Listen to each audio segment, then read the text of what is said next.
Reka twizere ko mumeze neza cyane nk'ibisanzwe ni wa mwanya makuru aba agezweho mu ruganda rw'imyidagaduro cyangwa se showbiz ikaze. Bruce Melody yashyize akadomo ku bitaramo bye muri Canada. Ubu rero ikigezweho ni iki? Bruce Melody ari kwitegura kumurika album ye nshyashya.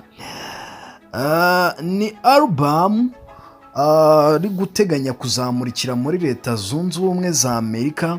Iyi album ubwo aheruka mu kiganiro yari yakoreye kuri Red Carpet cya VOA Africa, yagarutse nyine kuri iyi album avuga ko azayitirira Colorful Generation.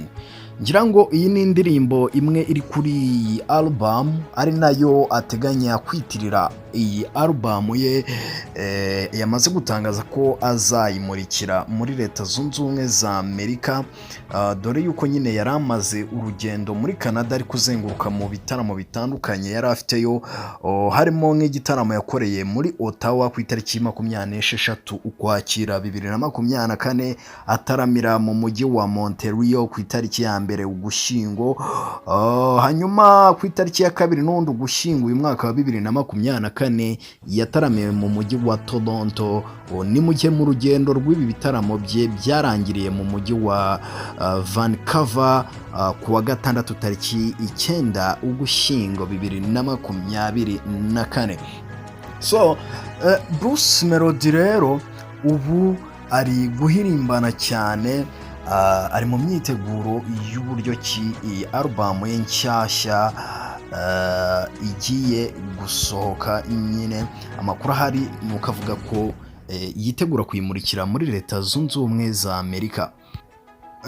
So ubundi iyi album Bruce Melody yari yarateganyije ko yari igombaga kuzasohoka muri Gicurasi 2024, ariko siko byagenze, kuko mu kiganiro aherukamo na Kiss FM yavuze ko impamvu iyi album ye itasohotse cyangwa se atayimuritse icyo gihe muri Gicurasi byatewe nuko hari abandi bahanzi bafitanyeho collab kuri iyi album, kandi yifuzaga ko bakora ibintu bimeze neza, indirimbo zabo zikaza zifite amashusho meza. Ikindi avuga ko bamwe muri abo bafitanye collab bagiye babura umwanya, bigatuma agenda asubika mu buryo bwo kugira babanze bitegure neza, abandi babona umwanya bayiteho iyi album. So guys, uko byagenda kose ni album izaba imeze neza cyane, reka tuyitege turebe ngo bimeze bite.